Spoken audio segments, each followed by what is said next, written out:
Hello students, welcome to Easy Learning with Suvida.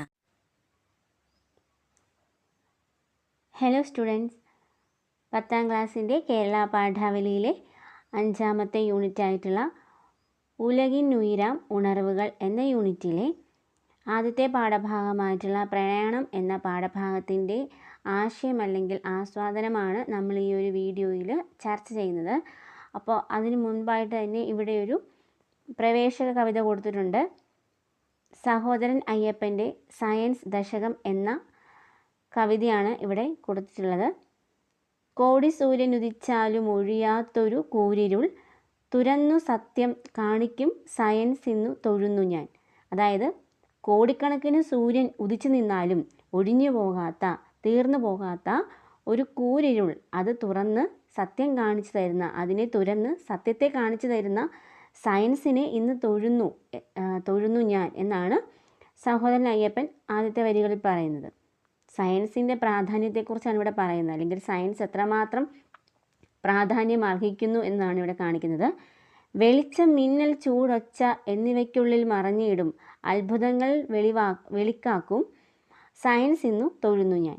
വെളിച്ചത്തെയും മിന്നലിനെയും ചൂടിനെയും ഒക്കെ തന്നെ അവയ്ക്കുള്ളിൽ മറഞ്ഞു കിടക്കുന്ന നിഗൂഢതകളെ വെളിവാക്കുന്ന സയൻസിനെ ഇന്ന് തൊഴുന്നു ഞാൻ എന്നാണ് അദ്ദേഹം പിന്നീടുള്ള വരികളിൽ പറയുന്നത്. അപ്പോൾ ഇതിൽ നിന്ന് മനസ്സിലാക്കാം, സയൻസ് വളരെ നമുക്ക് പണ്ട് കാലം മുതൽ തന്നെ വെളിവാകാതിരുന്ന പല സത്യങ്ങളും സയൻസിലൂടെയാണ്, ശാസ്ത്രത്തിലൂടെയാണ് വെളിവാകുന്നത്. അപ്പോൾ അത്തരത്തിലുള്ള ഈ സയൻസിനെ തൊഴുന്നു എന്നാണ് സഹോദരൻ അയ്യപ്പൻ പറയുന്നത്. നമുക്കറിയാം, ഇന്നത്തെ കാലഘട്ടത്തിൽ സയൻസിൻ്റെ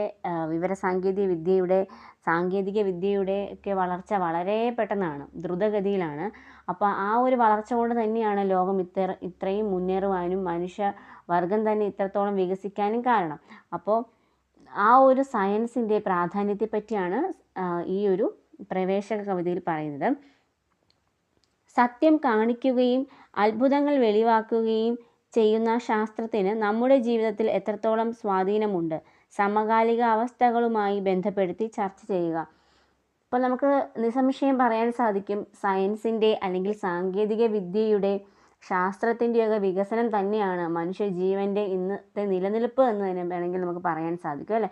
പലതരത്തിലുള്ള പ്രശ്നങ്ങളെ സൃഷ്ടിക്കുന്നതും ഇവയൊക്കെ തന്നെയാണ്. പല പ്രശ്നങ്ങൾക്കും, അതിലുപരി പല പ്രശ്നങ്ങൾക്കും ഉള്ള പരിഹാരം കണ്ടുപിടിക്കാനായതും, ശാസ്ത്രം ഇത്രത്തോളം വളർന്നതും സമൂഹം ഇത്രത്തോളം വളർന്നതും ഒക്കെ തന്നെ സയൻസിൻ്റെ അല്ലെങ്കിൽ സാങ്കേതിക വിദ്യയുടെയൊക്കെ തന്നെ വികാസം കൊണ്ട് തന്നെയാണ്. അതുകൊണ്ട് സയൻസിനെ അല്ലെങ്കിൽ സാങ്കേതിക വിദ്യയൊക്കെ ഒഴിച്ചു നിർത്തി ഇനിയൊരു പുരോഗമനം നമുക്കൊരിക്കലും സാധ്യമല്ല. ലോകം ഇത്രത്തോളം വികസിക്കാൻ കാരണം, നമ്മൾ ചന്ദ്രനിൽ എത്താൻ കാരണം, ഹിമാലയ സാനുക്കളിൽ കയറാൻ കാരണം, ഉപഗ്രഹങ്ങളിൽ നമുക്ക് ബഹിരാകാശം വരെ എത്താൻ കാരണം ഒക്കെ തന്നെ ഈ സയൻസിൻ്റെയും സാങ്കേതിക വിദ്യയുടെയൊക്കെ വളർച്ച കൊണ്ട് തന്നെയാണ്. അപ്പോൾ അതിനെ ഒഴിച്ചു നിർത്തി നമുക്കൊരു വികസനമോ അല്ലെങ്കിൽ വികാസമോ ഒന്നും സാധ്യമല്ല എന്ന് നമുക്ക് തുറന്ന് സമ്മതിക്കേണ്ടി വരും. അപ്പോൾ ഇവിടെ ഒരു പ്രയാണം എന്ന കവിതയിലേക്ക് പോകുന്നതിന് മുൻപേ ഇവിടെ ഒരു വരി കൊടുത്തിട്ടുണ്ട്. നേരറിവിൻ്റെ ഭ്രമണപഥത്തിലൂടെ മനുഷ്യൻ്റെ മുന്നേറ്റം. നേരിൻ്റെ അല്ലെങ്കിൽ സത്യത്തിൻ്റെ അല്ലെങ്കിൽ ഒളിഞ്ഞുകിടക്കുന്ന പലതിൻ്റെയും ആ ഒരു അറിവിൻ്റെ പദങ്ങളിലൂടെ മനുഷ്യൻ്റെ മുന്നേറ്റം. അപ്പോൾ നമുക്കറിയാം, പണ്ട് കാലഘട്ടങ്ങളിൽ നിന്നും എത്രത്തോളം മനുഷ്യജീവിതവും സമൂഹവും മനുഷ്യൻ്റെ ചിന്താഗതികളും ശാസ്ത്രമൊക്കെ എത്രത്തോളം വികസിച്ചു എന്ന് നമുക്ക് പറയാൻ സാധിക്കും. പല മേഖലകളിൽ, ആരോഗ്യരംഗത്തായിക്കൊള്ളട്ടെ, വിദ്യാഭ്യാസ രംഗത്തായിക്കൊള്ളട്ടെ,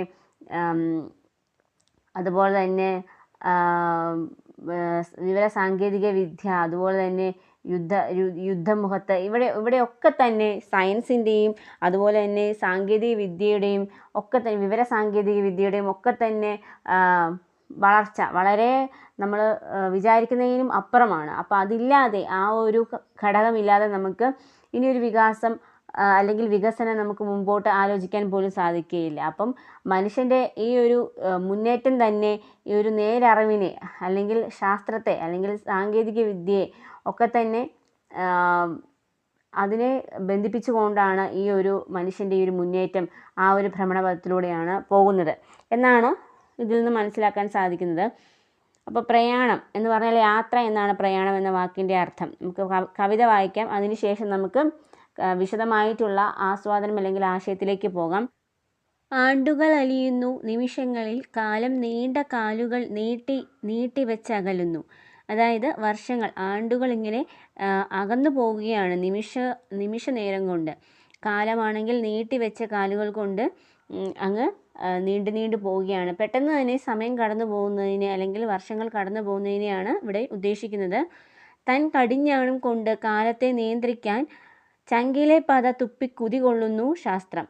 സ്വന്തം കടിഞ്ഞാണുകൊണ്ട് കാലത്തെ നിയന്ത്രിക്കാൻ വേണ്ടിയിട്ട് ചങ്കിലെ പത കൊണ്ട് തുപ്പിക്കുതിക്കുകയാണ്, വളരെ പെട്ടെന്ന് കുതിക്കുകയാണ്. അതിന് പുറകെ തന്നെ ശാസ്ത്രം. അതായത് കാലം പെട്ടെന്ന് അകന്നു പോകുന്നു, ആ കാലത്തെ തൻ്റെ കടിഞ്ഞാണിൽ ഒതുക്കാൻ, തൻ്റെ പിടിയിൽ ഒതുക്കാൻ വേണ്ടിയിട്ട് ശാസ്ത്രവും അതിനോടൊപ്പം തന്നെ വളരെ പരിശ്രമിച്ച് തൊട്ടുപുറകെ ഉണ്ട് എന്നാണ് പറയുന്നത്.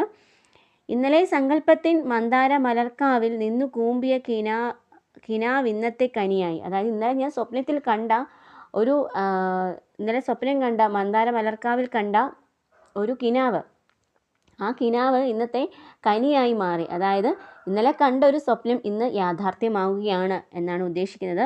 വാടി വീണേക്കാം നാളെ തയ്യുകൾ, പക്ഷേ പുത്തൻ വാടികൾ അനുക്ഷണം വിരിഞ്ഞേ മതിയാകൂ.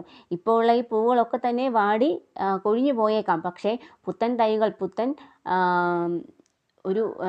പുത്തൻ വാടികൾ, അതായത് പുതിയ പൂന്തോട്ടങ്ങൾ അനുക്ഷണം പെട്ടെന്ന് തന്നെ ഉണ്ടായി വരും. പുതിയ പൂവുകൾ, ഇന്ന് കൊഴിഞ്ഞു വീഴുന്ന പൂവുകൾക്ക് പകരം, ഇന്ന് നശിച്ചു പോകുന്ന ചെടികൾക്ക് പകരം പുത്തൻ ചെടികളും അതുപോലെ തന്നെ പൂവുകളൊക്കെ തന്നെ വിരിഞ്ഞേ മതിയാവൂ എന്നാണ് പറയുന്നത്. അതായത് ശാസ്ത്രത്തിലെ ചില കാര്യങ്ങളൊക്കെ ഇപ്പോൾ തെറ്റായി പോകാം, അല്ലെങ്കിൽ അതൊക്കെ നിസ്സാരവൽക്കരിച്ചാലും പിന്നീട് വർഷങ്ങൾ കഴിയുമ്പോൾ പിന്നീട് അതൊരു പുത്തൻ ഉണർവായി വരും, അതിൽ പുതിയ മാറ്റങ്ങൾ വരും, പുതിയ കണ്ടെത്തലുകൾ ഉണ്ടാവും എന്നാണ് പറയുന്നത്. അല്ലെങ്കിൽ ശാസ്ത്രത്തിലൂടെ വികസനം പെട്ടെന്ന് തന്നെ ഉണ്ടാവും. ചെറിയ നമ്മുടെ അബദ്ധങ്ങൾക്കൊക്കെ തന്നെ വലിയ മാറ്റങ്ങളിലൂടെ പുതിയ കണ്ടുപിടുത്തങ്ങൾ എത്തിച്ചേരും എന്നാണ് ഇവിടെ ഉദ്ദേശിക്കുന്നത്. വാടി വീണേക്കാം നാളെ തയ്യുകൾ, പക്ഷേ പുത്തൻ വാടികൾ അനുക്ഷണം വിരിഞ്ഞേ മതിയാവൂ. അതായത് ഇപ്പോൾ ഉള്ള ഈ തയ്യുകൾ അല്ലെങ്കിൽ പൂക്കളൊക്കെ കൊഴിഞ്ഞു പോയേക്കാം, പക്ഷേ നാളെ വാടികൾ അനുക്ഷണം പുതിയ ഉണർവുകൾ അല്ലെങ്കിൽ പുതിയ പൂവുകൾ നാളെ വിരിഞ്ഞേ മതിയാവൂ, വിരിയും. ഇപ്പോൾ പൊഴിഞ്ഞു വീഴുന്ന എല്ലാ പൂക്കൾക്കും പകരം മറ്റൊരു ദിവസം പുതിയ പൂക്കൾ ഉണ്ടായേ തീരൂ. അതുപോലെ തന്നെയാണ് ശാസ്ത്രത്തിലും ചില പിഴവുകൾ അല്ലെങ്കിൽ ചെറിയ എന്തെങ്കിലുമൊക്കെ അപാകതകൾ ഉണ്ടായാലും പിന്നീട് അതിനെ പരിഹരിച്ചുകൊണ്ട് പുതിയ കണ്ടെത്തലുകൾ അല്ലെങ്കിൽ പുതിയ മാറ്റങ്ങൾ വന്നു ചേരും. അത് സമൂഹത്തെ മാറ്റിയെടുക്കുമെന്നാണ് ഇവിടെ പറയുന്നത്. പരിവർത്തനത്തിൻ്റെ ഞാണലി മാത്രം കേൾക്കാം അരികത്തെല്ലായ്പ്പോഴും നിമിഷങ്ങളിലൂടെ. പരിവർത്തനം എന്ന് പറഞ്ഞാൽ മാറ്റമാണ്. അപ്പോൾ മാറ്റത്തിൻ്റെ വികസനത്തിൻ്റെയൊക്കെ ഞാണലികൾ, അതിൻ്റെ മാത്രം ഒരു ശബ്ദം, മാറ്റത്തിൻ്റെ ശബ്ദം മാത്രം എല്ലായിടത്തും എന്ത് ചെയ്യും, എപ്പോഴും നിലകൊള്ളുമെന്നാണ് പറയുന്നത്. ശാസ്ത്രത്തിലൂടെ മാറ്റങ്ങൾ എപ്പോഴും ഉണ്ടായിക്കൊണ്ടിരിക്കുമെന്നാണ് പറയുന്നത്. ചുറ്റിലും പരമാണു മണ്ഡല സഹസ്രങ്ങൾ പെറ്റടിയും ഈ അന്തരീക്ഷത്തിൽ കൂടി. അപ്പോൾ പലതരത്തിലുള്ള പല മണ്ഡലങ്ങളിലും പലതരത്തിലുള്ള മാറ്റങ്ങൾ അനുക്ഷണം ഉണ്ടായിക്കൊണ്ടിരിക്കുന്നതിനെയാണ് ഇവിടെ വിശദീകരിക്കുന്നത്. പൊയ്പോയ പരകോടി പുരുഷാന്തരങ്ങൾ തൻ കൽപ്പടവുകൾ കേറി എത്തിയ ഞങ്ങൾ. ഇപ്പോൾ പിന്നോട്ട് പോയ പരകോടി പുരുഷാന്തരങ്ങൾ, പല വർഷങ്ങൾ, കോടാനുകോടി വർഷങ്ങൾ, അതൊക്കെ അതിൻ്റെ കൽപ്പടവുകൾ എന്ന് ഉദ്ദേശിക്കുന്നത് ആദ്യത്തെ ആ ഒരു സ്റ്റെപ്പാണ്, ആദ്യത്തെ ആ ഒരു ചവിട്ടുപടിയാണ്. കൽപ്പടിയിൽ നിന്നും കോടി വർഷങ്ങൾക്ക് മുൻപേ ഉണ്ടായ ആ ഒരു ചവിട്ടുപടിയിൽ നിന്നും ഇന്ന് കയറി എത്തിയത് വളരെയധികം പടവുകൾ കയറിയാണ്. അല്ലെങ്കിൽ വികസനത്തിൻ്റെ അല്ലെങ്കിൽ മാറ്റത്തിൻ്റെ വളരെയധികം കൊടുമുടിയിലേക്കാണ് ഈ പടവുകൾ മുഴുവനും കയറിയത്. അത് വളരെ ചെറിയ ഒരു കാൽവയ്പിൽ നിന്നും ഇന്ന് ലോകം കുതിച്ചു കയറുന്നത് വലിയ മാറ്റങ്ങളിലേക്കാണ്. അത് ഒരുപാട് വർഷങ്ങൾ നീണ്ടതാണ് എന്നാണ് ഇവിടെ ഉദ്ദേശിക്കുന്നത്. പേനയും പടവാളും ശാസ്ത്രവും പ്രേമത്തിൻ്റെ ഗാനശൈലിയുമായി സഞ്ചരിക്കുന്നു നിത്യം. അതായത് എഴുത്തും എഴുത്തിനെ പടവാളിലൂടെ, അതായത് എഴുത്തിലൂടെയും അതുപോലെ തന്നെ ശാസ്ത്രത്തിലൂടെയും അതുപോലെ തന്നെ പ്രേമത്തിലൂടെ അല്ലെങ്കിൽ സ്നേഹത്തിലൂടെയുമാണ്, സ്നേഹത്തിൻ്റെ ഗാനശൈലിയിലൂടെയാണ് ഈ ലോകം പുതിയ പുതിയ മാറ്റങ്ങൾ കീഴടക്കിയത് എന്നാണ് പറയുന്നത്. ശാസ്ത്രം മാത്രമല്ല, അതിനോടൊപ്പം തന്നെ സ്നേഹവും പ്രേമവും അതുപോലെ തന്നെ എഴുത്തും ഒക്കെ തന്നെ അതിന് ഈ ഒരു സാമൂഹിക മാറ്റത്തിന് അല്ലെങ്കിൽ വികസനത്തിനൊക്കെ പങ്കാളിയായിട്ടുണ്ടെന്നാണ് പറയുന്നത്. ഞങ്ങളിൽ ജീവിക്കുന്നു ഞങ്ങൾ തൻ മുത്തച്ഛന്മാർ, ഞങ്ങളിൽ തുടങ്ങുന്നു നാളെയും മറ്റന്നാളും. ഞങ്ങളിൽ മുൻ തലമുറക്കാരും ഉണ്ട്, പിൻതലമുറക്കാരും ഉണ്ട് എന്നാണ് പറയുന്നത്. അതായത് ഞങ്ങളിൽ ജീവിക്കുകയാണ് മുതുമുത്തച്ഛന്മാർ. അവരുടെ അനുഗ്രഹത്തോടു കൂടിയാണ്, അവരുണ്ടാക്കിയ മാറ്റങ്ങളോടു കൂടിയാണ് ഞങ്ങൾ ഇന്ന് നിലനിൽക്കുന്നത്. ഇനി നാളെ നിലനിൽക്കുന്നതും ഞങ്ങളുടെ സന്തതികളിലൂടെയാണ്, ഞങ്ങളുടെ പുതിയൊരു തലമുറയിലൂടെയാണ്. അപ്പോൾ ഞങ്ങളിൽ തന്നെ ഇപ്പോൾ നിലനിൽക്കുന്ന ഞങ്ങളുടെ തലമുറക്കാരും മുൻ തലമുറക്കാരും ഉണ്ട് എന്ന സത്യമാണ് ഇവിടെ വെളിപ്പെടുത്തുന്നത്. അപ്പോൾ നാളെ ഇല്ലാതെ ഒരു ഇന്നില്ല. അതുപോലെ തന്നെ കഴിഞ്ഞു പോയ ഒരു കാലഘട്ടമില്ലാതെ ഇന്നുണ്ടാവില്ല എന്നാണ്, ഇന്നലെ ഇല്ലാതെ ഇന്നില്ല എന്നാണ് ഇവിടെ ഉദ്ദേശിക്കുന്നത്. ഇനി കരളിൻ നാളം കത്തി നീറിയ മെഴുകിൻ്റെ തിരികൾ 100,000 ഉരുകിത്തീർന്നു നീളെ. കരളിൽ നാളം കത്തി നീറിയ മെഴുകിൻ്റെ തിരികൾ 100,000 ഉരുകിത്തീരുന്നു നീളെ. അതായത് ഉരുകിത്തീർന്ന ആ മെഴുകുതിരികളുടെ ആ നാളം വീണ്ടും എന്ത് ചെയ്യുകയാണ്, ഉരുകിത്തീരുകയാണ്. അതായത് നീറിത്തീർന്ന ആ മെഴുകിൻ്റെ തിരികൾ വീണ്ടും 100,000 തിരികളായി ഉരുകിത്തീരുകയാണെന്നാണ് പറയുന്നത്. അതായത് മുൻപ് നമ്മുടെ പിൻതലമുറക്കാർ അനുഭവിച്ചിട്ടുള്ള ആ ഒരു അവർ കാണിച്ചിട്ടുള്ള സാഹസത്തിൻ്റെയും അവരുടെ സഹനത്തിൻ്റെയും അവരുടെ പ്രയത്നത്തിൻ്റെയും ഒക്കെ തന്നെ ഫലമാണ് നമ്മൾ ഇന്ന് അനുഭവിക്കുന്നതും ഇനി നാളെ നമ്മുടെ ഇനിയുള്ള വരും തലമുറ അനുഭവിക്കുന്നതും. അപ്പോൾ കത്തിത്തീർന്ന തിരുനാളത്തിൽ നിന്നാണ് വീണ്ടും ഇപ്പോൾ ഉരുകിക്കൊണ്ടിരിക്കുന്നതും ഇനി ഉരുകിത്തീരാനുള്ളതും എന്നാണ് ഇവിടെ പറയുന്നത്. 4 കവലകൾ തോറും ഞങ്ങളീ വരും വഴി നാട്ടിയ ദീപസ്തംഭ ശ്രേണികൾ കണ്ടോ പിന്നിൽ. അപ്പോൾ ഞങ്ങളിപ്പോൾ നാട്ടുന്ന ഈ ഒരു ദീപസ്തംഭത്തിൻ്റെ, ഈ ഒരു ആശ്ചര്യത്തിൻ്റെ, ഈ ഒരു വികസനത്തിൻ്റെ, ഈ ഒരു പുത്തനുണർവിൻ്റെ അല്ലെങ്കിൽ പുതിയ കണ്ടുപിടുത്തത്തിൻ്റെ ഒക്കെ തന്നെ പിന്നിൽ പലതരത്തിലുള്ള സഹനങ്ങളൊക്കെ തന്നെയുണ്ട്. അതിന് പിന്നിൽ ഒരുപാട് പിൻവഴികളുണ്ട് എന്നാണ് പറയുന്നത്. അതായത് നമ്മളിപ്പോൾ എന്ത് നേടിയെടുത്താലും അതിന് പിന്നിലൊരു തലമുറയുടെ ഒക്കെ തന്നെ കഷ്ടപ്പാടിൻ്റെ കഥയുണ്ട് എന്നാണ് പറയുന്നത്. മരിച്ചിട്ടില്ല ഞങ്ങൾ ഇന്നോളം ഒരു നാളും, മരിക്കില്ലങ്ങൊടുങ്ങാത്ത സൃഷ്ടിശക്തികൾ ഞങ്ങൾ. അതായത് സൃഷ്ടിയുടെ ശക്തി, അതായത് കണ്ടുപിടുത്തത്തിൻ്റെ ശക്തി അല്ലെങ്കിൽ ശാസ്ത്രത്തിൻ്റെ ശക്തി, ഇതൊന്നും തന്നെ ഒരിക്കലും നിലച്ചു പോകുന്ന ഒന്നല്ല. ഏതെങ്കിലും ഒരു അപാകതയുണ്ടായാലും ഏതെങ്കിലും ഒരു സൃഷ്ടിക്ക് എന്തെങ്കിലുമൊക്കെ പ്രശ്നങ്ങൾ ഉണ്ടായാലും അതിൽ നിന്ന് പുത്തനുണർവോടുകൂടി പുതിയതൊരെണ്ണം സംഭവിക്കും എന്നാണ് പറയുന്നത്. അപ്പോൾ ശാസ്ത്രത്തിൽ കണ്ടുപിടിച്ച ഒന്നും തന്നെ നിലച്ചു പോകുന്ന ഒന്നല്ല, അല്ലെങ്കിൽ അവിടെ മരിച്ചു പോകുന്ന ഒടുങ്ങിപ്പോകുന്ന ഒന്നല്ല. അതിൽ നിന്നും പുതിയ പുതിയ സൃഷ്ടികൾ ഉണ്ടായിക്കൊണ്ടേയിരിക്കും. അപ്പം ഒരിക്കലും ശാസ്ത്രം നിലച്ചു പോകുന്ന ഒന്നല്ല, അതിൽ പുതിയ പുതിയ കണ്ടുപിടുത്തങ്ങൾ പുത്തനുണർവുകൾ ഉണ്ടാകുന്നു എന്നാണ് പറയുന്നത്. ആദ്യ തൊട്ട് ഇന്നോളവും 1000 പരിണാമ രീതികൾ കടന്നെത്തും ജീവൻ്റെ വികാസങ്ങൾ. ആദ്യ തൊട്ട്, അതായത് മനുഷ്യൻ്റെ സൃഷ്ടി മുതൽ, സമൂഹത്തിൻ്റെ സൃഷ്ടി മുതൽ, അതിൻ്റെ തുടക്കം മുതൽ ഇന്നോളം പരിണാമത്തിൻ്റെ 1000 രീതികൾ അല്ലെങ്കിൽ 1000 പടവുകൾ താണ്ടിയാണ് ഇന്ന് ഈ ജീവൻ്റെ വികാസം ഉണ്ടായിട്ടുള്ളത്. നമ്മൾ ഇന്ന് അനുഭവിക്കുന്ന ഈ ഒരു വികസനം വളരെയധികം പരിണാമങ്ങളിലൂടെ, വളരെയധികം മാറ്റങ്ങളിലൂടെ, കോടാനുകോടി വർഷങ്ങൾ ശേഷം അവരുടെയൊക്കെ തന്നെ പരിശ്രമത്തിലൂടെ, ആ മനുഷ്യരുടെയൊക്കെ തന്നെ കഷ്ടപ്പാടിലൂടെ തന്നെയാണ് നമ്മൾ ഇന്ന് നേടിയെടുത്ത ഈ ഒരു വികസനത്തിൽ എത്തിച്ചേർന്നിട്ടുള്ളത്. അപ്പോൾ ആദ്യ തൊട്ട് ഇന്നോളം വരെയുള്ള 1000 പരിണാമ രീതികൾ കടന്നാണ് ഇന്ന് നമ്മൾ ഈ ഒരു ജീവിതത്തിൻ്റെ വികസന പാതയിൽ എത്തിച്ചേർന്നിട്ടുള്ളത്. ചങ്ങല തുടർച്ച പോലെ കൊളുത്തിക്കൂട്ടിപ്പോന്ന ചങ്കിലെ ഞരമ്പുകൾ വിടർത്തും സംസ്കാരങ്ങൾ.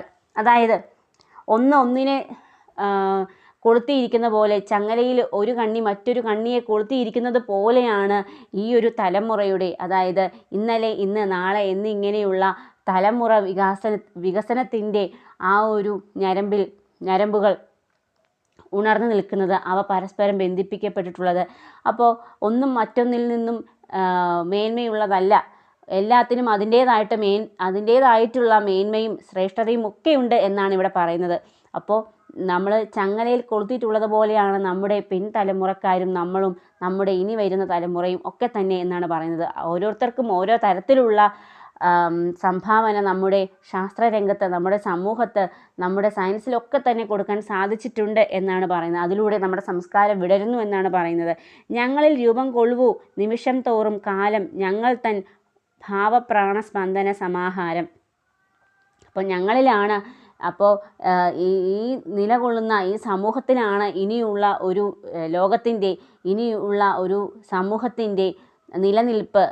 നമ്മൾ ഈ നിലനിൽക്കുന്ന സമൂഹത്തിലാണ് എന്നാണ് പറയുന്നത്. അപ്പോൾ നമ്മളിലാണ് ഇനിയുള്ള ഭാവിയുടെ പ്രതീക്ഷ എന്നാണ് പറയുന്നത്. അപ്പോൾ ഇത്രയും നാൾ നമ്മൾ കൈക്കൊണ്ട അല്ലെങ്കിൽ നമ്മളിൽ കുടികൊണ്ട നമ്മുടെ മുൻ തലമുറക്കാരുടെ എല്ലാ ഐശ്വര്യങ്ങളും ഒക്കെ നമ്മുടെ കൂടെ ഉണ്ട്. അവരുടെ എല്ലാ കഷ്ടപ്പാടിൻ്റെയും പ്രതിഫലം നമ്മുടെ കൂടെയുണ്ട്. പക്ഷേ ഇനിയുള്ള ഒരു തലമുറയ്ക്ക് നമ്മൾ കൂടി എന്തെങ്കിലും സംഭാവന ചെയ്യണം.